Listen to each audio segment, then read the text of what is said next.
Has spiked online. Brendan O'Neill is one of the best commentators around the world on all kinds of social and political issues, including, of course, what's happening in his own country. He joins us live from London again. Good to talk to you again, Brendan. You've got the vaccine being rolled out in London. Everywhere else around the world is envious that that process is already underway. But, of course, there's been lockdowns, a lot of contention about the measures. There's still high rates of infections. Tell us what it's like in London at the moment with the pandemic and how much optimism there is about the vaccine.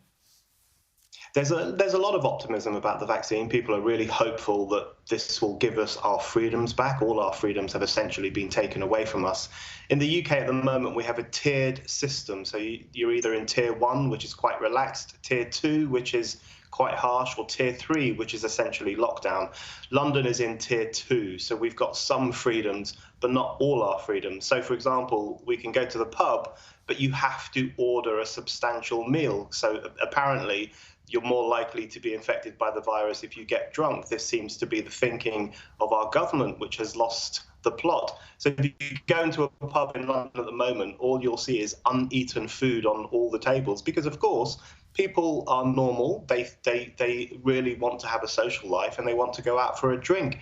So the rules and regulations are very weird. They're very strict in some areas, and people are hoping, with fingers crossed, that the vaccine will propel us back to normality. Yeah, let's hope so. We've had similar rules in Australia where you can't drink standing up. You can buy a drink and sit down at the pub. But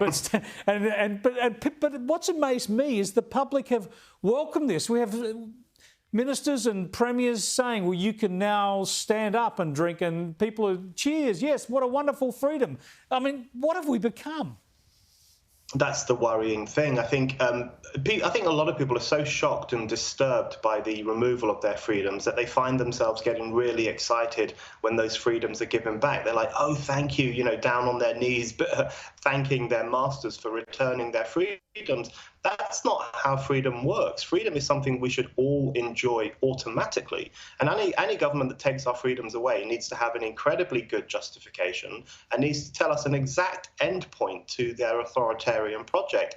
One thing that worries me about the vaccine situation, I'm very pro-vaccine, I'm very excited about getting it, but I think some people in positions of authority relish the role they've played over the past few months in terms of controlling people's lives. And I don't think they're going to relinquish all of that, even when the vaccine comes in. So the struggle for our freedoms will go on, even once the vaccine has been rolled out. You're absolutely right. And we've got to be very, very vigilant on that and advocate very strongly on that. I just want to get your thoughts also, Brendan, on Brexit. Boris Johnson in last minute shuttled this diplomacy. There's a potential still of no deal being done, having a no deal Brexit. Yeah, so they're still trying to negotiate this trade deal. It looks like there could be no deal because everyone is saying it's because of British intransigence. I think it's because of the European Union. They are behaving terribly. They effectively want to retain parts of the UK almost as a colony. They want to dictate to us about our state aid policy, how much money the government is allowed to spend on industry. They want us to be beholden to future laws that might be written by the European Union. I mean, this is not how a free nation should behave. And as Boris Johnson pointed out yesterday, they also want to have access to British waters and British fish, which would make Britain the only country on earth that doesn't have sovereign control of its own waters. This is unreasonable behaviour, and I think what we have to realise is that the European Union wants to punish the UK for having the temerity to leave the Union, and it wants to send a message to the rest of Europe that you had better not leave, or else we will treat you badly too. This is very cynical behaviour by the EU, and our government needs to remember why people voted Brexit. We voted Brexit to be a sovereign, independent nation. And if Boris doesn't deliver that, I think he could be in trouble. Yeah, and this behaviour from the EU just confirms it was the right thing to do. They really ought to value free trade with Britain.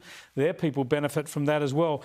Brendan, it's been great talking to you throughout the year. This will be our last chat. I hope you have a really great Christmas. You can drink without eating and maybe even standing up. You too, Chris. Thanks very much. Brendan O'Neill there live from London, where there is still plenty happening in the run down to Christmas. Now,